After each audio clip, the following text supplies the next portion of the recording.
Hey, good afternoon, everybody. Hope you all are doing well out there.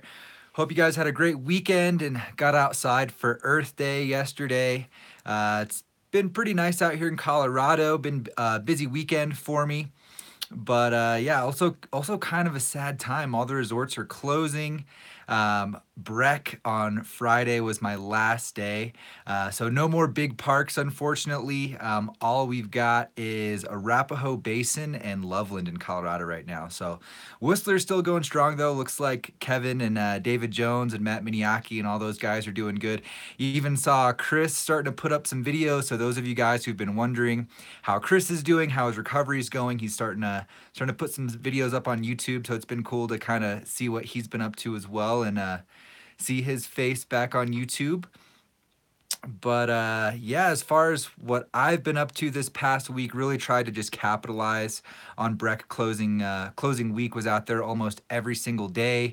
As you guys know, if you've been watching the streams, have loads of boards that I'm doing reviews on right now. So been on a bunch of Capitas, been on some Burtons, been on some Arbors. Got a lot of fun videos to come still that I filmed last week that I'm working on, and then still definitely going to be filming at Arapahoe Basin, but kind of slowing down a little bit until the Mount Hood trips that are coming up. So that's going to be coming up at the end of May, and then of course we'll be at High Cascade for session 1 in June. But yeah, as far as the live stream goes, just going to try to answer as many questions as I can per usual. So I see you guys already starting to drop a bunch of comments. I appreciate it. I'm going to scroll back up here in a bit and just try to answer as many questions as I can. Anything related to snowboarding, snowboard gear, all that type of stuff. If you guys have a question that's really important, you really want to make sure it gets answered, you can drop a super chat. Another great way to help to support the channel, and it'll highlight the question and make sure that gets answered. So those are always welcome. As far as what I'm going to be up to this coming week, I've got a couple videos coming out. So one that I'm gonna keep a secret. It'll probably actually be the next video to come out, so stay tuned for that. Also, the Capita Outer Space Living, which is one that a lot of you guys have requested, and the Burton Process Off Access is coming up soon too. So super stoked to drop those videos for you guys. And after this live stream here on YouTube, I'll be hopping over to Patreon if you guys want to join me there. That's just patreon.com/board archive. And Kevin has one as well that you should check out, patreon.com/SnowboardProCamp. So I'll be on there for like half an hour after this. Going to keep this live stream going for about an hour. Other than that, just going to be updating the website throughout the next month before the Hood trips. That's probably the biggest goal that I'm working on right now. Got lots of written reviews laying around that are going to be going up on the website, and basically just going to redo the whole layout, and it's going to be sick. So I hope you guys check that out. I'll keep you guys posted on the progress on that as well. And as you're leaving your comments, let us know where you're from, guys. It's always cool to see where in the world you guys are joining us from. Jack Matamore, Mimo Felix, what's up, guys? Charm Shara, good to see you on the live stream. EXCL Spartan, Adam Lamb. And Adam asks, hey TJ, do you use forward lean on your bindings? I don't, for the most part. I ride just 0 degrees on my binding. So I think if you're riding freestyle, 0 degrees is probably the most common setting that people do on their bindings. It just kind of keeps that response the same on the toes and the heels. It's just personally what I'm used to. I have tried forward lean in the past, and it just really makes that heel edge really responsive. So if you're on like a wide snowboard, I think forward lean is definitely helpful. Or if you're trying to do some pretty like aggressive carving, that can help carving on your heels. But for the most part, I'm always riding 0 degree on the high backs. Yeah. Jason Song 86 saying Ryan Napton is riding A Basin. Awesome. Yeah, I've been able to ride with Ryan a few days this past week as well, which has been really cool. Definitely check out his channel if you want. He's a super insane carver, just insane control, really powerful rider, really nice guy as well. And yeah, I definitely plan on getting some laps in at the Basin with Ryan Napton coming up soon. I took the day off riding today. If you guys don't know, I broke my ankle about 3 years ago, and for some reason my ankle's starting to act up. So I'm just gonna decided to take it easy for a few days, and hopefully tomorrow I'll be back riding again. Excuse me. Burrito Man, what's up? Wiki King 123, how's it going? Good to see all you guys. Tomas from Poland, awesome, man. Kick Pro is asking, how many years have I been snowboarding? I think this was my 18th season snowboarding. So I started when I was about 10 years old, and just kind of went a few days, maybe like 5 to 10 days a season until I was about 18, got my first season pass. And that's when I really fell in love with snowboard. I mean, I really fell in love pretty much the first day, but when I was 18 is when I started getting, like 50, 60, 70 plus days a year. And I've had a season pass ever since.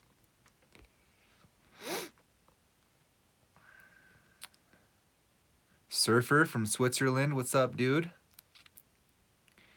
Chris B must have been following on Instagram. If you guys want to see behind the scenes, I do post every day, keep my story going. I'm at Board Archive on Instagram. Kevin's at SnowboardProCamp. Definitely would be sick if you guys check us out on there. And Chris just asks, how was the new Westmark? So yeah, Arbor sent out a few snowboards. They sent out the Westmark Camber and Rocker. So I've ridden them both, and I like them a lot. The Westmark is one of my favorite boards. The Westmark Camber, I think I prefer over the Rocker, but yeah, solid kind of do-it-all style snowboard. Definitely freestyle leaning, but good pop, really fun for carving. It's a solid snowboard. I really like the Westmark, and definitely will have a review coming out on that soon for you, Chris. Thanks for asking though, man. Adrian, I'll get a haircut soon, man. I was actually thinking about that this weekend. It's starting to get a little shaggy, as you guys can see on the sides there, but it's all good. We'll get it trimmed up soon. Jason Song 86, you gonna go to Mount Hood? Absolutely, man. So we'll be there at the end of May. So if any of you guys live in the area, Portland, or are riding Hood regularly, Kevin and I and a couple of friends, the In Motion SLB guys, actually are gonna be there. Towards the end of May, I want to say around May 20th. I'd have to double check the dates, but we'll be there for a few days, 7 or 8 days snowboarding. Be sick to see you guys. Really, really stoked to get back out to Hood. I know they're still getting like snow out there. It looks really, really fun, so that should be good. And then, as I mentioned, yeah, we'll be back for High Cascade Session 1, which is going to be June 17th. So hopefully we'll see some of you guys there. I already know several of you have signed up for Session 1, so definitely really excited to see you guys at camp this year. Anna Albrecht asks, Arapahoe Basin. She just says Arapahoe Basin's where it's at. Sorry, I thought you were asking where it was. Yeah, A Basin is awesome. The early season, late season, go-to place in Colorado for sure.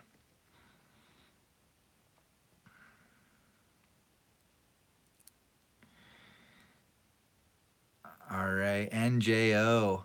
Hey there, TJ. I'm in the UK. Where would you recommend to go for a holiday? I love the look of Whistler and Colorado. Yeah, they're both really, family-friendly mountains. They have green terrain, lots of green and blue terrain, so, friendly for beginner to intermediate riders, as well as obviously lots of great, more advanced terrain and parks and stuff as well. I would say the biggest benefit that you'd get from visiting Colorado over Whistler is that there's so many mountains all kind of nestled in the same area. So, say you get the Epic Pass or the Epic Local Pass, which does work at Whistler and Colorado. You could ride A Basin, Keystone, Breck, Vail, Beaver Creek all in the same trip. So that's pretty cool. Like really vary the terrain. But then again, you need at least, a week to really explore any one mountain anyway, or more. So, yeah, they're both a lot of fun. I think Whistler has some really great alpine, and I think the parks are a little bit better in Colorado, and I really like the trees in Colorado as well, but both tons of fun.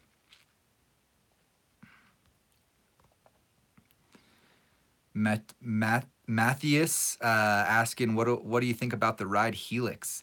I didn't ride the 2018 Helix, but I did ride the previous 2 years. I don't think it's changed too much this year, if at all.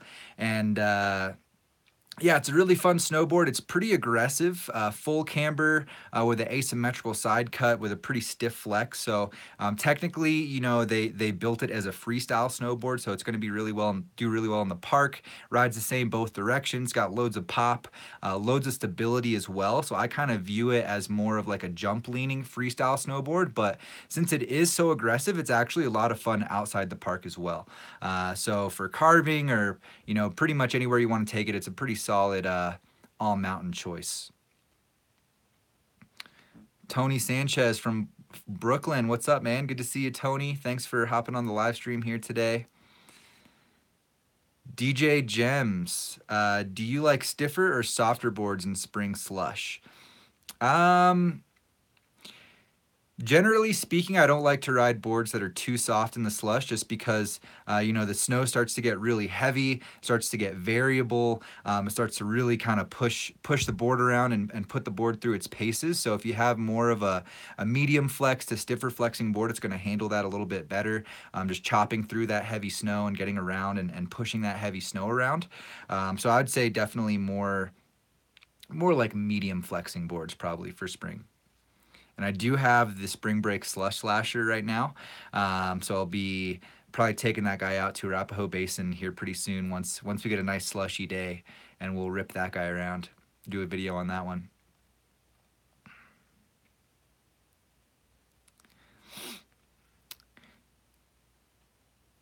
Brandon EK757 is saying he wants to snowboard nonstop all year round.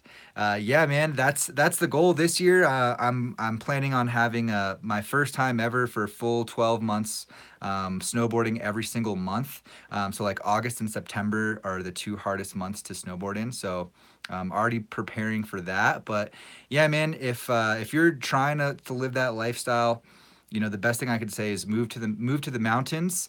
Maybe, probably one of the easiest ways to go about it is to get a job with the ski resort. So, you could work for Vail Resorts in the North American winter, and then maybe even go down to like Australia or the Southern Hemisphere for their winter, and then get the year-round boarding that way. Otherwise, you got to kind of work for it and do things like climb to the really high elevations to find little patches of snow and get a few turns in the summertime.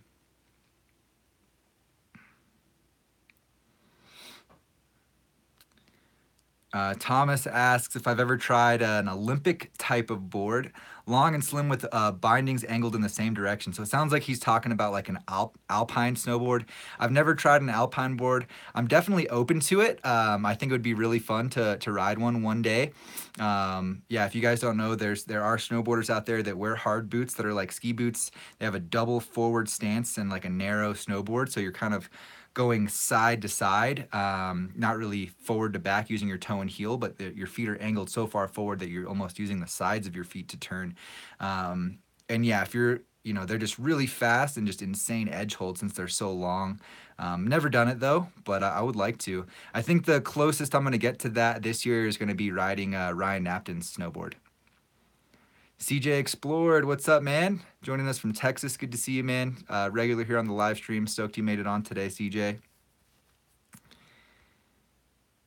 And the Ledge asks, hey TJ, what do you think of the Mind Expander? I was looking at it because I like rocker dominant boards, and I saw that it's coming out in a split next year. How would you say that board handles jumps? I definitely would say that the Mind Expander is more of a powder specific shape. It does have a bit of a tail, but I wouldn't call it a free ride shape by any means. It's kind of built to just float and pow. It's still pretty fun for carving.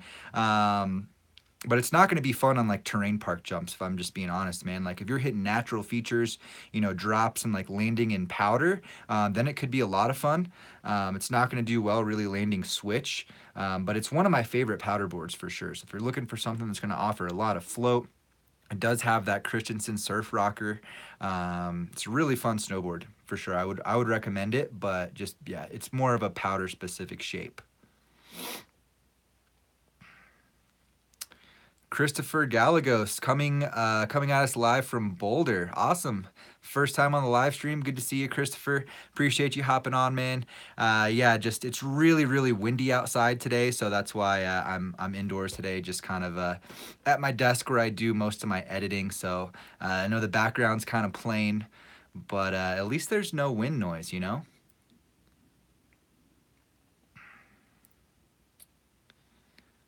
Steve Hain from South Dakota.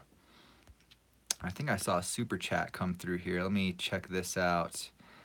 From Aaron Chung. Awesome, Aaron. Thanks for the super chat, man. First super chat of the stream. Hey, TJ, I want something that carves hard and fast, but it's also easy for butters. I'm looking at the Magic Carpet, but I'm worried it might not be stiff enough. Also looking at the Capita Mercury. Thanks. Yeah, man. So you're kind of caught in a really common dilemma, Aaron. So a lot of people, you know, they want performance out of their boards that isn't necessarily complementary. So yeah, being able to carve really well, like aggressive carving and ride at high speeds, it's going to be hard to find something that's also going to be really good and easy for butters. You know, because the things that make buttering easier are pretty much the opposite of what makes a board good for carving. So you're going to have to find some kind of balance. I think the Magic Carpet definitely is a little soft for like really fast aggressive carving. It's a fun carver, but as you get to those higher speeds, it's kind of soft. It's really really fun for butters though. So maybe I think I'd stick with that Battalion Lobster kind of brand. So you get the triple base technology. Maybe look at something more like the Lobster Sender, Battalion, whatever, or even like the Omni, you know, something that's a little bit more aggressive, but you still have that 3BT, so it's still going to be pretty buttery. But yeah, the softer you go, the more flex, the nicer butter you're going to get, but you're not going to be able to carve as fast. The you know, if you get a stiffer board, it'll carve better, but it's going to be harder to press out those butters. So it's a trade-off, man. All right, we got another super chat here from Marv Quake. Thanks for the super chat, dude. And he says, hey TJ, could you shout out the board review channel named Sideways Gear Guys? They're starting and need the support. Greetings from Poland. Sure, yeah, I'll have to check them out. Shout out Sideways Gear Guys. I assume that you're one of the dudes. So yeah, you know, love the community we got here, and I think there's room for everyone to succeed. Sounds like you guys maybe over in Europe. I'll have to check that out, man. That's cool.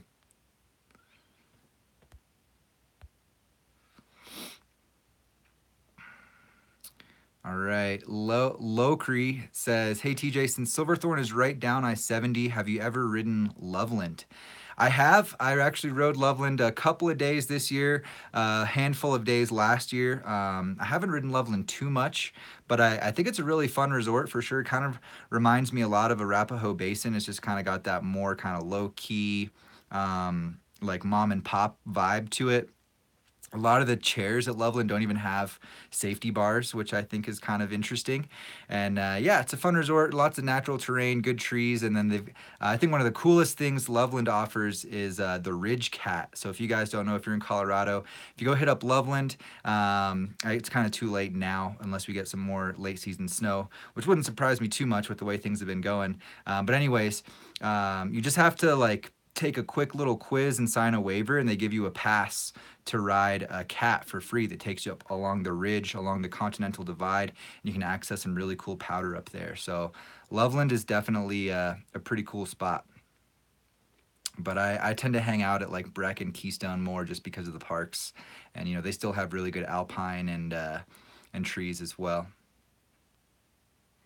All right, I'm gonna scroll back up here. I'm sure I've missed some questions. Yeah, you guys are dropping so many comments and questions. Thank you guys. Mensani, hi from Bosnia. What's up? Ismail from Spain. Ward from Belgium. Attila from Hungary. What's up, guys? You guys have a good weekend. I hope everyone had some fun and got outside for Earth Day.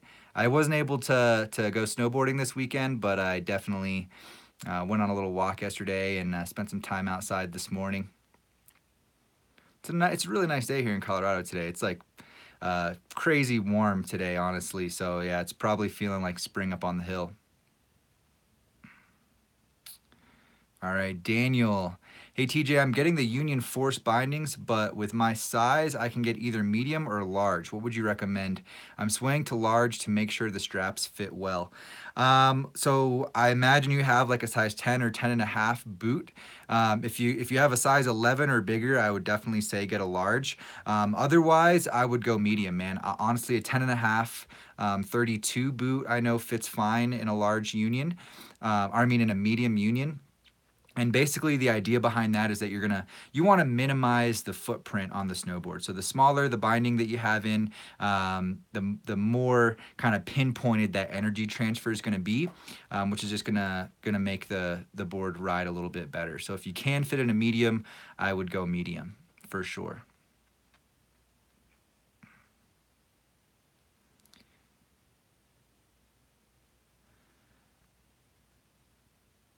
Ian Cassisi, thanks for the kind words, man.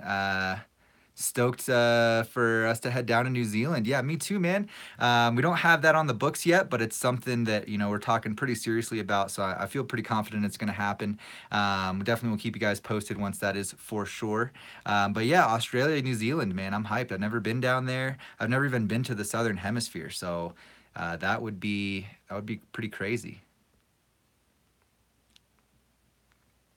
Kick Pro asking, what music do you like? Yeah, it's always fun to answer kind of a not necessarily snowboard specific question. I listen to a lot of like rap and hip hop and like just things with like fun beats while I snowboard.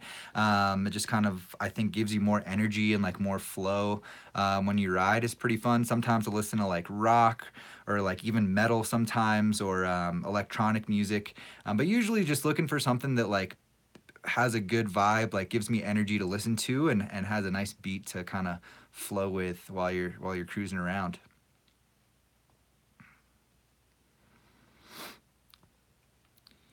Mimo Felix, what do you think of the Capita Mercury with cartels? Yeah, the Mercury is a sick free ride board. I like the Mercury a lot.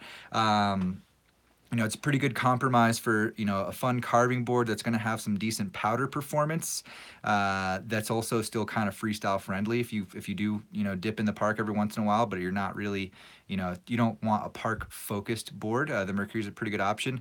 If you're looking at cartels though, I would probably try to persuade you to go with the Union Force, just since that's not a Burton snowboard. You're going to be limited on the adjustability of your stance width with those bindings. So just be aware of that. If you're cool with that, the cartels are solid. Otherwise, you want that full adjustability and similar performance, I'd go for the Union Force, which is the binding I've been on all year, and I've been loving it. Jess Unsworth, LibTech, question mark? I don't know, man. I don't know what you're asking, but LibTech makes some good stuff.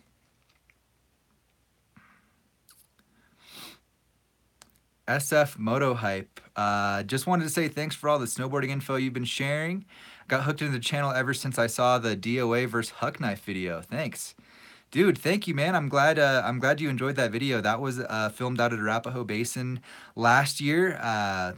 Really enjoyed that one. That was a fun one. Like last year, I feel like there was so much hype. Even this year, I mean, the DOA it's a sick board. It has tons of marketing behind it. Lots of people love it. Great board, and a lot of people were comparing it versus the Huck Knife. And I don't think that they're a very good direct comparison. The Huck Knife is definitely more playful, more pressable, and the DOA is a little bit more kind of well-rounded. So yeah, I'm glad you're stoked on the video. If you guys haven't seen it, check it out. That one was really fun. Stoked you're still hanging out with us, man. Duarte Sousa, big high five from Lisbon, Portugal. Awesome, man. Thanks for being here. The InMotion SLB guys, I think, would be stoked that you're here. And Andy Berry asking Hydro Flask or Yeti. Well, this right behind me is a Hydro Flask. I actually, working at a snowboard shop, we carry both Yeti and Hydro Flask. Both really great, you know, really great products. Yeti, obviously, they do make some water bottles and stuff, but they're a little bit. I think they became most well known for their coolers, so a little bit different. I use Hydro Flask. I've been really impressed with their product. Figured I was drinking. Using mine today, and since yesterday was Earth Day, I figured I'd throw that in the background. But yeah, Hydro Flask. The thing that kind of got me hooked on their brand was a few summers ago. A friend of mine had a Hydro Flask. It was like 100 degrees in Denver, and we were going to the water park that day. And he had like his Hydro Flask filled with lemonade and ice cubes, and left it in the car. So it probably got like well over 100 degrees in the car, and we were gone for like 5 hours. And when we came back, it was like all the ice was still there. The drink was still icy cold, and I was like, man, that is the most functional water bottle I've ever seen. I need one. And yeah, they're super versatile. I use it for coffee, for smoothies, for water, all that type of stuff. All right, we got a super chat that came through here. A couple super chats, it looks like. Frankie Yen, thanks for the super chat. No question.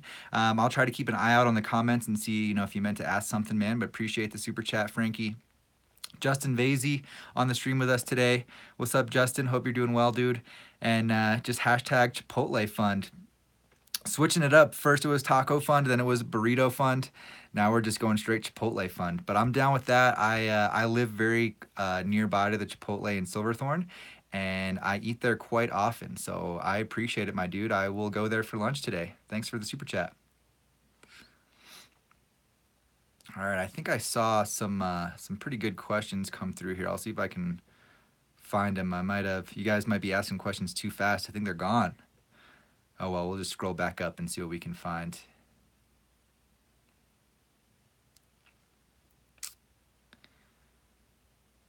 All right. Dennis Pakamov, TJ, what's your professional job? I'm a professional snowboard reviewer, Dennis. But no, I do also work at a snowboard shop in Denver called Evo. So I'm there on the weekends, but hoping to, I'm going to go full time board reviews. So that I would say that's it, man. That's the dream. I'm going to make it happen.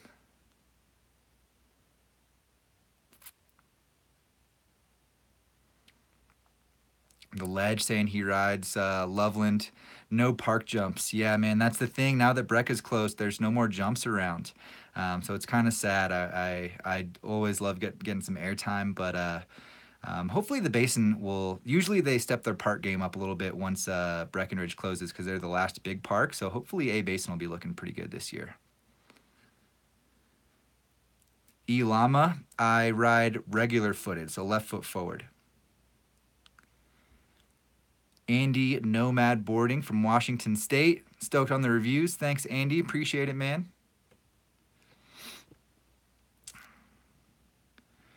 Jay Oas. Hey, TJ, will you guys be traveling back to Europe next season? I'm pretty confident that that's going to be the case. I can't say 100% on the date or where we're going to go, but we had such an amazing trip this year that I think it's going to have to happen again next year, as well as Japan.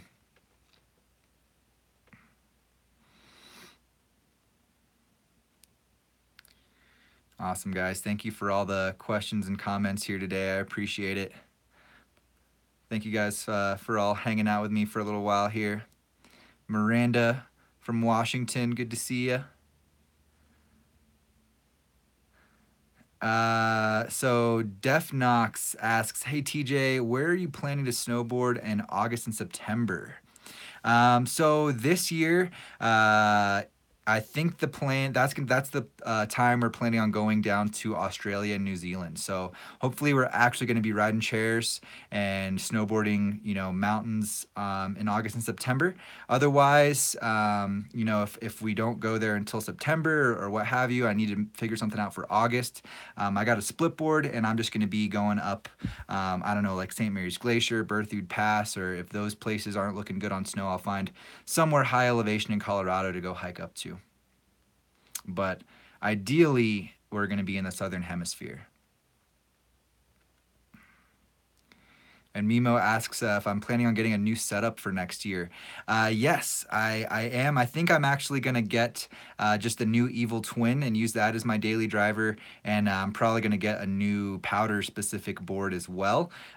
So yeah, that's going to be coming up, and I'll be on some new bindings also. I really like the Forces, but I might switch it up to something else next year. I don't know. We'll see.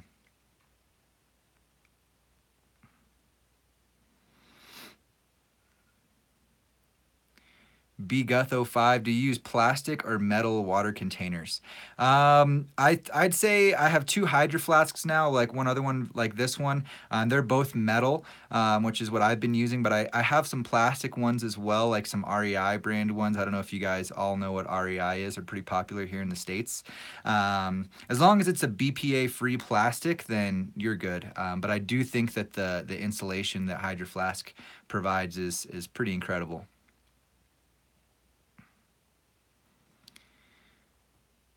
Lucifer Morningstar, good to see you, man. Haven't seen you on the stream in a minute. Any thoughts on the Nitro Marcus Cleveland Pro model? The graphics look sick. I think it's based on the Nitro Beast. I haven't seen it yet, man.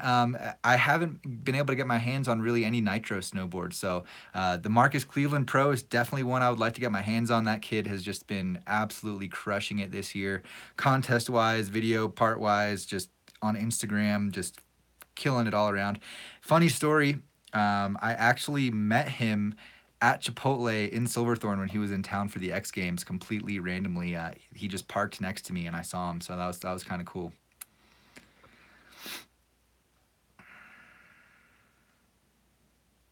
Dan Zandy from the Netherlands. Good to see you. Any tips on doing my first 360?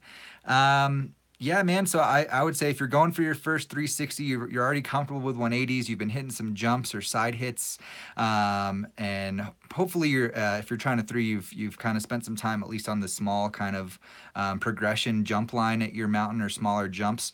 I would say, the biggest thing going from a front 180 to a front 360 is you actually have to look your head a full 360. So you have to fully commit to turning and rotating your shoulders so that the lower half of your body can finish that rotation and come around. Maybe another tip is if you feel like you're going to come up short, you're going to land before you finish the 360, throw in a quick front side shifty, and that'll bring the board around the rest of the way so that you don't clip up.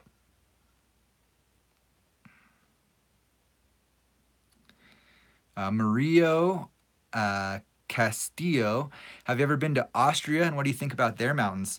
Yeah, man. So on the Euro trip this year, Kevin and I were able to ride in Austria for quite a while. Had actually a really, really great time there. Very different from anywhere else I've been. The Alps are just insane. They're massive mountains. You're like tucked in with 360-degree views of mountains all around you. There's much steeper terrain. It was great. I really enjoyed my time there, and I would love to go back. Like Stanton Park too was super fun. A lot of really fun videos came out of that trip. So yeah, if you guys, that was like at the end of January. If you guys want to go back on the channel and check some out, there was some good videos for sure. Some good times. All right, I lost my place here. Sasha Moisey. Hey TJ, you didn't compare the Kazoo to any other decks. So, what other decks compare to the Kazoo in your opinion? Great question, man. So I think the Kazoo is pretty aggressive. It's got a pretty stiff flex, but I think something like the Burton Deep Thinker is pretty comparable to the Kazoo. Oh man, I don't know if I have too many others just off the top of my head there. The Deep Thinker definitely. I want to say the K287, but the 87's a little bit softer and not really as freestyle friendly. One of the most comparable I can think of is really the Burton Deep Thinker, and it's still not quite as aggressive as the Kazu.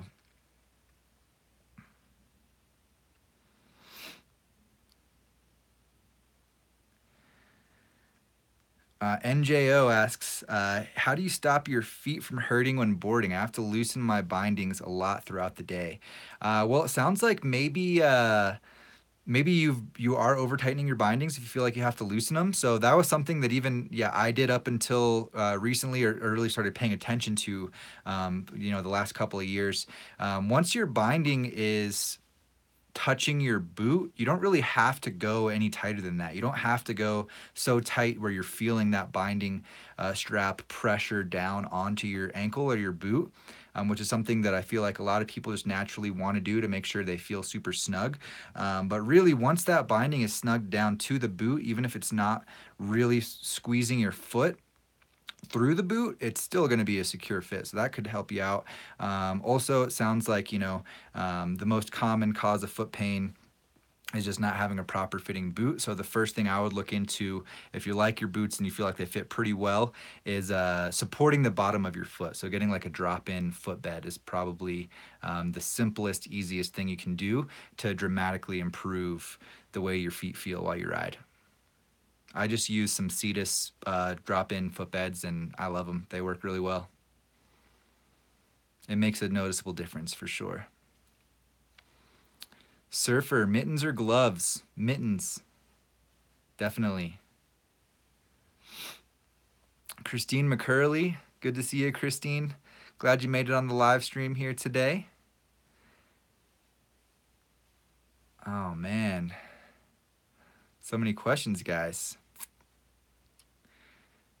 Blobman1717 says, any boot recommendations? I've been riding the 32 TM3 this past year. I've really been liking those guys. Some of the best boots I've ever had. Honestly, it took a while to break them in. I downsized a half size, so like I'm wearing my true proper boot size this year. And once I broke them in, they're super, super comfortable. So I really like those guys. I was riding the 32 TM2s before then. Some other boots that I like, but I haven't necessarily ridden for very long myself, is the K2 Masis, the Ride Lasso. Those are both really good options. The K2 Darko, I think, is a pretty good kind of budget option as well if you're looking for a less expensive boot. The Darko is pretty cool. It has a really good liner, but not too many high-end features, so that that price stays down. But yeah, the liner is the biggest thing that's gonna help with a boot, I would say.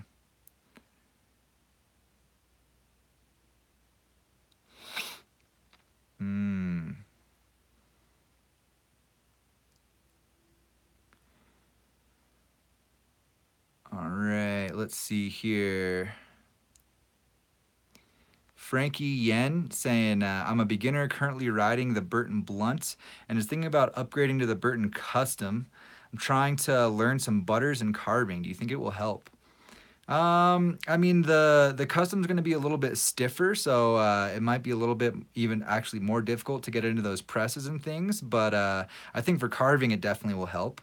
Also for powder performance, yeah, the custom is one of my favorite all-around boards. I actually did a video on that pretty recently. If you guys haven't seen that, that's on the channel. I think it's called the Burton Custom Powder Test. If you want to check it out. Oh, here's a cool question from GDI Bass. Hey TJ, have you tried any in-helmet speakers for listening to music? I've looked at some, but they all have awful reviews. Any suggestions? I have used some of those that go like in the ear warmer pockets before. I actually take that completely out of my helmet now, so I don't use those anymore for years now. I've just been using the standard like iPhone earbuds, and those work great.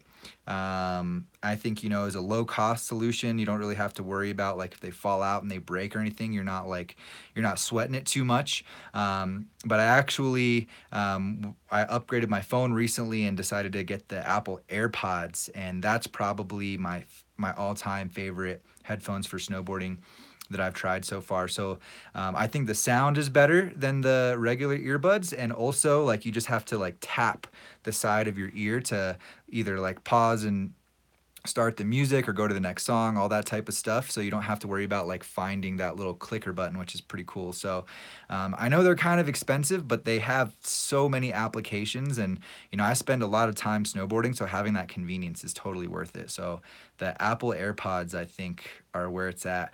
Or, you know, maybe you can find another brand of like Bluetooth headphone, but those stay in my ear really well. And the big thing is that you can just tap the side of your head. I think that's probably the biggest, one of the biggest selling points for me at least.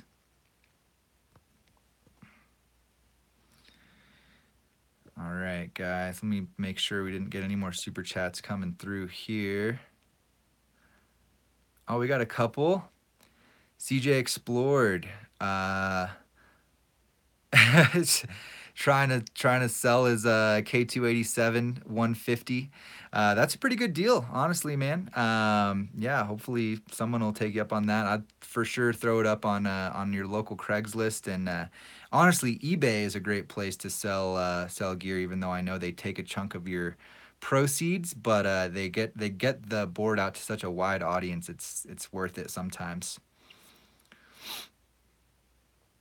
All right, and then we have Fashion Victim with the super chat. Hey TJ, I caught an edge in the slush yesterday and hit my head. Fortunately, I was wearing a helmet. How else can I avoid head injuries when falling? Good question, man. So obviously, first line of defense is going to be rocking a helmet. Other than that, you know, sometimes there's nothing you can do if you fall and you get that whiplash. Your head just going to kind of go back and it's going to hit the snow. The biggest thing that I think you can do is, you know, when you actually can learn how to fall better in snowboarding. So rolling out of falls is one way to reduce that impact, and especially, you know, sometimes avoid hitting your head completely. Also, you know, if you can be, most of the time when you fall, it's best to just kind of not like use your muscles in your body to try to you know, force the fall in a certain way, to just kind of more naturally go with it. But if you can think about maybe putting your head in a position where, you know, your shoulder or, you know, some other, or your snowboard, you know, would be the best to take the brunt of the impact, that's probably the best thing you can do. It's a tricky thing, man, but yeah, just rock that helmet just in case. And we've got another super chat coming through from Lucifer Morningstar. Thank you, man. Hey TJ, I've got a fun slinger and love it. Any recommendations for another to add to the quiver? I could do with something stiffer. I like all mountain, freestyle, and powder. Thanks for your videos. Awesome, man. Yeah, so the fun slinger, you know, definitely very freestyle, playful snowboard, full rocker dominant profile. Um, I would go for something, you know, since you already have the fun slinger, I would say if you can find something that you like that's camber dominant, I think that would be a good way to complement your quiver. Also, since the fun slinger is a really fun freestyle board, maybe get something a little more all mountain focused or powder focused, so that you kind of have a more kind of expansive, more options, I guess, with your boards, a little more specialized quiver. That's what I'd recommend. So maybe, you know, looking at something like, you'd have to step away from Never Summer because all their boards are going to be rocker. But you know, something like the Deep Thinker, I think, would be a pretty good one. That's still kind of freestyle friendly, really fun for carving, going to offer a lot of performance in powder. Let's see. Yeah, something like the Capita Mercury. I know we were talking about that one earlier. That could be another good option for you. I wouldn't hesitate to get something that's a bit directional, honestly, since you have that True Twin soft park board. Maybe look at something that does have a little bit of a setback stance or a taper, something that's going to help with carving and that powder performance, but more of a free ride shape than a pure powder shape if you still want to be able to take it into the park.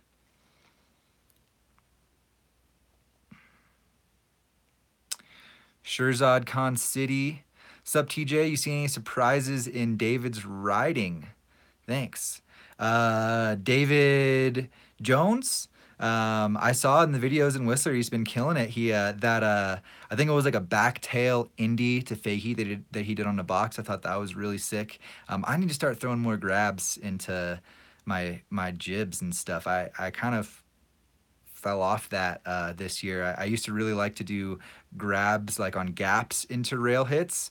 But I never really focused too much on like grabbing the board while sliding. So I'm gonna start doing that. But you're probably talking about his bindings, because I did notice he stepped up to some forces, which is really cool to see for sure. The force, it's a good looking binding and it's super functional as well. So yeah, that was cool to see. And thank you guys for all the super chats. I really appreciate it. Definitely will make sure to go hit up Chipotle for lunch today after the streams are over. And yeah, if you guys want to continue the conversation here in a little while after the stream is over, going to be going on to Patreon. If you want to hang out, that's patreon.com/board archive. And Kevin's is /SnowboardProCamp. Awesome, guys. I'm just going to scroll back up here and see what questions you guys are leaving me.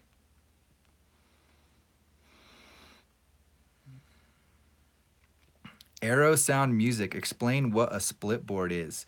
So a split board is basically a snowboard that's cut in half long ways down the middle. It's got a lot of differences from a regular snowboard, but that's probably the biggest difference. And basically the idea is you put skins on the bottom of the board while it's in two pieces like skis. You walk up the hill, take the skins off, put the board together, and snowboard down. So it's designed for backcountry snowboarding, just to help you get around on top of soft snow. Really, really fun, and definitely going to be doing some of that this spring. Whether or not we get more snow or not, there's always some fun stuff to find out there. So definitely excited to get into some of that.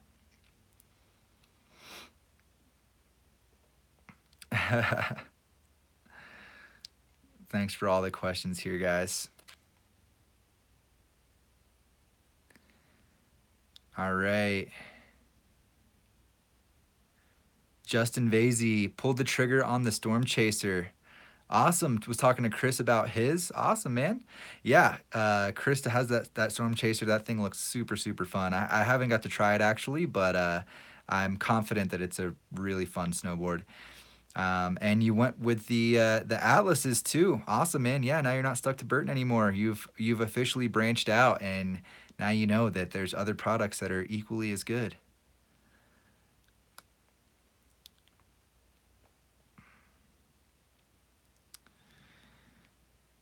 All right. Chad Hone, I've been up to the mountain a few times this year, going again the first weekend of May. First time going alone, and I'm gonna attempt his first black diamond runs. Any tips? Well, if you are gonna go on a black diamond, just expect there to be variable terrain. So it could be soft and slushy in some parts, and then icy and chunky in other parts, and anything in between. There's probably gonna be trees and unmarked obstacles and rocks and all that type of stuff. So just keep your head on a swivel, take it slow, and stay in control. And if all else fails, just keep your weight leaned closer to the mountain so that you're not, if you do fall, you don't tumble down the hill. I would say those are a few good tips that should hopefully help you out.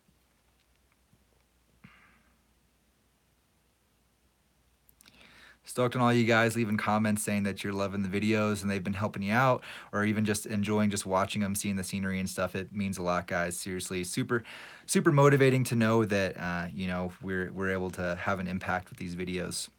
I appreciate it, guys.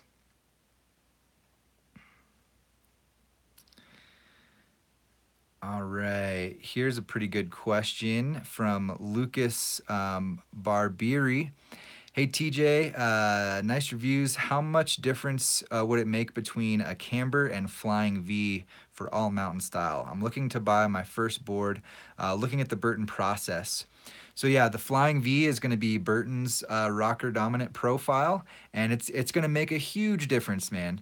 Honestly, if you're choosing between that flying V and the camber profile. The flying V is going to be, it has some advantages for sure with the flying V. It's going to be easier to control. You're going to be able to feel like you're pressing and flexing the board easier just because of the natural shape of the snowboard. It's looser, it's not as catchy. It can be easier to turn, and it's also going to naturally help to float in powder. So those are some of the main benefits you'll get out of like a rocker dominant profile or the flying V profile. With camber, the benefits are going to be more stability. So if you're going at higher speeds, you're going to feel more in control. It's going to be more poppy, just a more powerful, precise feel. And with camber is like as soon as you start to activate that tail, that response is right there. You're building up that pressure and tension in the board immediately. You don't have to get to the end of the rocker profile before you start to load up tension in the snowboard. So camber is going to be more supportive, especially if you're riding at higher speeds and stuff. The flying V is going to be a little bit more forgiving, looser, and easier to press and things like that. Hope that helps you out, man.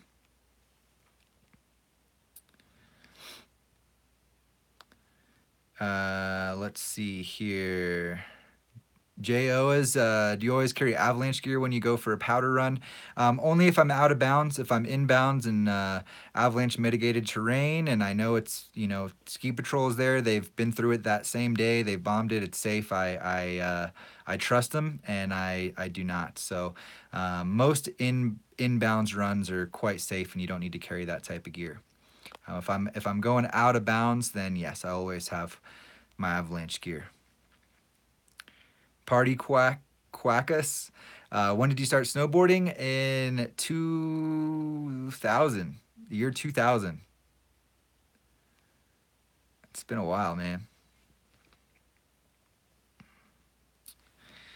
Arfo asks, does the Battalion Fun Kink hold carbs and have some stability at high speed? Yeah, so the Fun Kink is it is going to have that camber dominant profile from Battalion. It's actually full camber with the 3BT. That's kind of their style in all their boards. The Fun Kink's also going to have their 99% twin shape, so it's slightly directional, having a little bit of a longer nose than tail outside the contact points, helping you to float in powder, but still rides exactly the same in both directions. Definitely a fun board for all that type of stuff, but it's a pretty soft flexing snowboard, so it's not going to be super stable. So if you're going at really high speeds, something more like the Omni or the whatever is going to do a little bit better just because they're stiffer, they're more supportive. But the Fun Kink is a pretty good compromise. Inception 418, yo TJ, cartels or forces on my new Burton process? Forces, man, hands down. Yeah, just because of that adjustability. I'm gonna have to do a video on this, I think, talking about, well, I guess Kevin just did, but I don't remember if he talked about that particular thing in his video. That's like the one main thing that I would want to call out between the two, so I might have to do that. I'm going to go back and rewatch that video later today and see if he mentions it. But yeah, with the cartels, you can't dial in your stance width as well. With the forces, you have full adjustability. Brennan Worth, what's up, dude? Brennan's a local out here in Silverthorne. I've been seeing him around Breck and even just around town lately. It's rad little shredder, dude. Yeah, dude, I'm going to be riding the Basin this week. Probably, I think Wednesday, Thursday, Friday. Probably be the 3 days I'm out this week. I might only do 2 days this week, but Wednesday for sure, man. I'm still not riding on the weekends though. But stoked you hopped on the live stream, dude. Hope you're doing well. Here's a fun one. Rob Gams, best tips for the revert carve. So hopefully most of you are familiar with that style of carve. Basically, a revert is where you're riding switch, doing like a switch toe side carve, almost like looking over your back shoulder. And then at the end of the carve, you revert it, which is like a swivel 180 on the snow back to regular. So I would say Obviously, you want to be comfortable carving switch and riding switch at higher speeds. Coming into the trick with, or into the carve, I should say, with a decent amount of speed is pretty helpful because it does kill a lot of speed doing that carve. I like to lay my hand down as well. You'll probably find you want to lay your hand down. And to practice, maybe just try to keep your upper body in the same position and get comfortable doing that 180 swivel on the snow. So like do a backside 180 swivel on the snow, ride switch, hold that position, and then swivel back without your upper body rotating. It's pretty difficult to do, but that's going to be the best thing you can practice to help with the revert carve. But yeah, I haven't been doing as many of those lately. In the recent videos at Breck that are coming out soon, I did some revert carves. I'm pretty hyped on that. But yeah, I didn't do as many this year for some reason. Just kind of slipped my mind. Christian Silva just got the TM3s. Awesome, man. Definitely, I would say heat mold them, break them in, maybe like even go for a hike in them or something, and then by the time winter rolls around, they're gonna be perfect. Rock Dog, any help on tuning or detune? Yeah, so personally, I typically don't detune my edges. There's been a few boards that I've detuned this year if I've known that I was like really just going to be riding rails and trying like gaps on and things, and I just wanted to make sure it wasn't going to be catchy. If you do detune, I would get a diamond stone and a gummy stone and just detune the contact point, which is the widest point on the board on the nose and tail. That's going to help make it less hooky and less catchy as you're cruising and carving around. If you're doing a lot of rails and you want to detune, go just in between the bindings. I wouldn't, that area outside the bindings to the tip, I would leave sharp just so if you are on ice, you have a chance at still holding an edge there and you do have a fully sharp edge on part of the board. And tuning is a whole nother ball game, so I won't get into that right now.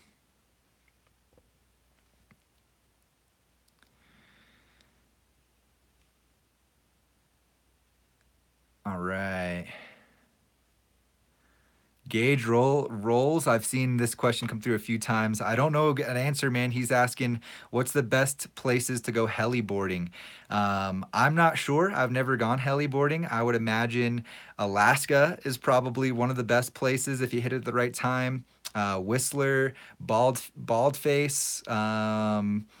Let's see, that place where Depth Perception was filmed, Galena, British Columbia. That place, at least the movie, made it look absolutely incredible. So yeah. Party Quackus, what was your scariest ride? Man, there's actually a video on the channel called Scariest Run of Our Lives. So check that one out. That was filmed at Ruby Bowl and Spanky's Ladder in Whistler on it had a really sketchy, steep, icy entrance above cliffs. It was quite scary. So that's one. Also the steepest chutes in Austria video. I would say, yeah, the scariest runs have been the steepest runs. So also steepest snowboarding in Colorado, the steep gullies at Arapahoe Basin. That was a pretty intense run as well. So those three videos would be the three I'd point you to if you want to actually see what went down. And they're all on the channel. Go check them out.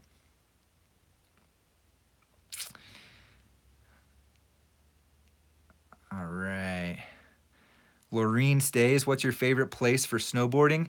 I really enjoyed Keystone this year, but there's, every place has something great to offer. There's lots of great places all over the world. So, yeah, a lot of great places I've been able to check out this year, thankfully. I couldn't pick one. Bruh Sweet, what's good? Hope you're doing well, man. Thanks for hopping on here. Hopefully I'll see you on Patreon here in a few. All right, I'm gonna scroll down here and try to just do some quick kind of rapid fire questions. Jake Gresham, what's the best POW board out? The Jones Mind Expander is awesome. I also really like the Spring Break Catamaran. Those two are really sick. I would check those out. Kyung Kim, do you shave your edges for park rails? Typically I don't, but sometimes I do. Kind of talked about that already. Just detuning between the bindings is going to be the biggest for hitting rails. Rock Dog saying he likes a 152 for park. That's what's up, man. Def Knox, Jones Mountain Twin versus Yes Typo. Jones Mountain Twin is going to be way stiffer, way more free ride friendly while still being freestyle capable. The Yes Typo's going to be way more fun for freestyle and pressable. Jehan Leonce, what's up, TJ? Thanks for the help yesterday with the boots. Keep up the good work. Love what you do. Awesome, man. Thanks for hopping on here. Yeah, I met a couple of people at the shop at Evo yesterday that were fans of the channel. They were on their way back home, back east somewhere. But yeah, I'm glad I was able to help you out with the heat mold, man. I hope that does the trick. But you know, if not, we talked about some other solutions. So hope you had a good trip home, and I hope you're doing well, man. Thanks for hopping on the live stream. Lorene stays, French Alps or Colorado? Oh my goodness. I don't know, man. I'd have to think about that for a while. I'd probably go Austrian Alps if I did, though, or Swiss Alps. I don't know. Too many choices. Hey TJ, what board to enjoy the most that's not stiffed from McSlacker124? I don't know, man. Maybe check out the Battalion Magic Carpet. I like that one a lot.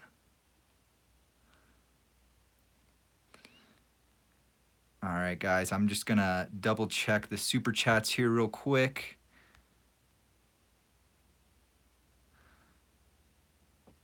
Awesome, we did get a couple more super chats. So Yasu4303, do you detune your edges for boxes and rails?